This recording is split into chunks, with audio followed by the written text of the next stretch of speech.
एक बार देवर्षि नारद भगवान श्रीहरि के पास वैकुंठ में आते हैं और कहते हैं, हे प्रभु, मैं आज कलयुग में देख रहा हूँ कि पाप अपनी की सीमाएं समय से पहले ही बढ़ाता जा रहा है। मनुष्य के छोटे छोटे बच्चे भी अब क्रूर, निर्दयी और अपराधी बनते जा रहे हैं। हे प्रभु, मैं जानना चाहता हूँ कि आखिर किस आयु तक किए जाने वाले पापों को क्षमा कर दिया जाता है।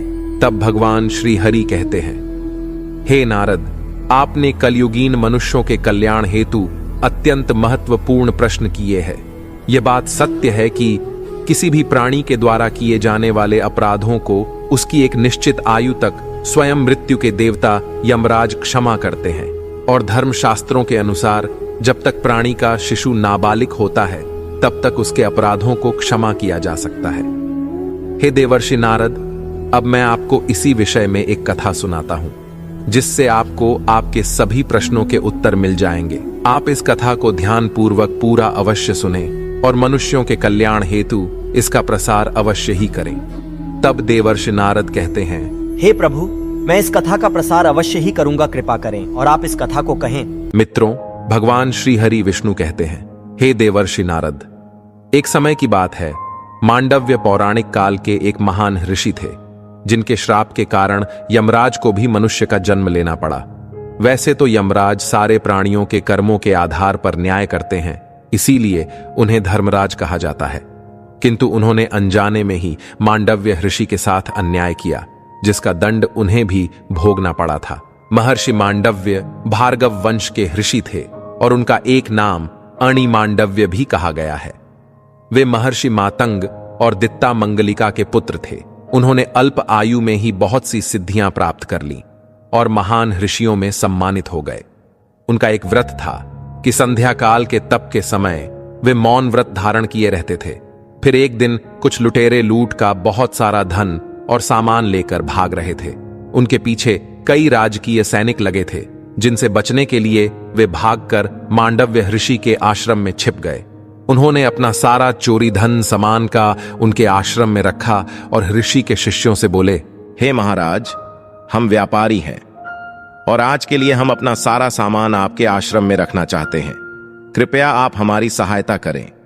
हम यह सब कुछ कल सुबह वापस आकर ले जाते हैं। इतना कहकर कुछ लुटेरे वहां अपना सामान छोड़ आगे के लिए निकल जाते हैं। थोड़ी ही देर बाद जब सैनिक वहां आए तो उन्होंने मांडव्य ऋषि से उन लुटेरों के विषय में पूछा, किंतु मौन व्रत के कारण उन्होंने कुछ उत्तर नहीं दिया। तभी जब सैनिक अंदर गए तो उन्हें लूट के सामान के साथ साथ कुछ लुटेरे भी मिल गए। उन्होंने समझा कि ये ऋषि भी इनके साथ मिले हुए हैं और कहा, अरे ओ ढोंगी साधु, तू तो खुद को बहुत महान समझता है और चोर लुटेरों को पनाह देता है। हमें तुम लोगों की कोई भी बात नहीं सुननी है। जो भी कहना है राज दरबार में कहो, तुम्हारा फैसला स्वयं महाराज करेंगे। इतना कहकर वे लुटेरों के साथ ऋषि को भी पकड़कर ले गए और राजा के सामने प्रस्तुत किया। मित्रों, भगवान श्री हरि विष्णु कहते हैं, हे देवर्षि नारद, राजा ने भी उनसे प्रश्न किया और कहा, हे साधु, बताओ तुम्हारा और इन चोरों के बीच क्या क्या संबंध है और ये लोग आपके आश्रम पर क्या कर रहे हैं? तब एक शिष्य ने बोला, महाराज, ये लोग व्यापारी हैं। ऐसा कहकर हमारे आश्रम में आज की रात गुजारने वाले थे और महर्षि मौन व्रत धारण किए हैं। तब राजा ने शिष्य की बात को अनसुना करते हुए फिर से साधु से पूछा, किंतु मौन व्रत होने के कारण मांडव्य ऋषि कुछ नहीं बोले। राजा ने इसे उनकी स्वीकृति समझा और सभी लुटेरों के साथ उन्हें भी सूली पर चढ़ाने का आदेश दे दिया। सूली पर चढ़ाने से अन्य लुटेरे तो क्षण भर में ही मर गए, किंतु मांडव्य ऋषि अपने तप के बल पर कई दिनों तक बिना खाए पिए जीवित रहे।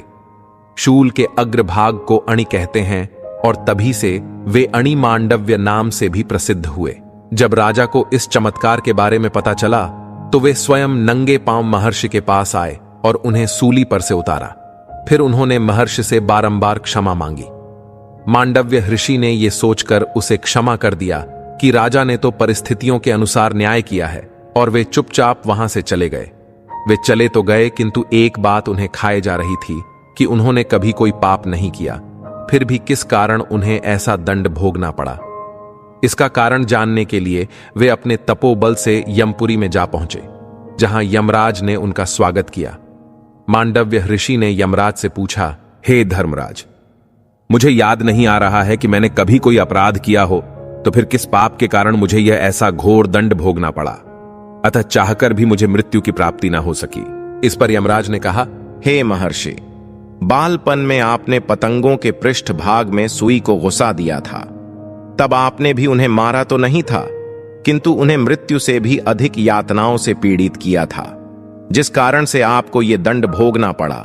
जिस प्रकार छोटे से पुण्य का भी बहुत फल प्राप्त होता है, ठीक उसी प्रकार छोटे से पाप का भी फल अधिक ही मिलता है। यह सुनकर मांडव्य ऋषि ने यमराज से पूछा, मैंने यह अपराध किस आयु में किया था? तब यमराज ने उन्हें बताया कि उन्होंने ये कार्य 12 वर्ष की आयु में किया था। इस पर मांडव्य अत्यंत क्रोधित हो यमराज से बोले, हे धर्मराज, शास्त्रों के अनुसार मनुष्य द्वारा 12 वर्ष तक किए कार्य को अपराध की श्रेणी में नहीं रखा जा सकता, क्योंकि उस आयु में उन्हें पाप पुण्य का ज्ञान नहीं होता। किंतु तुमने बालपन में किए गए मेरे अपराध के कारण मुझे इतना बड़ा दंड दिया। इसीलिए हे धर्मराज, अपने तपोबल के आधार पर मैं आपको श्राप देता हूं कि तुम मनुष्य योनि में शूद्र वर्ण में एक दासी के गर्भ से जन्मोगे। तब यमराज ने उनसे बहुत प्रार्थना की, तो उन्होंने उन्हें बताया कि अगले जन्म में वे सारे संसार में प्रसिद्ध होंगे।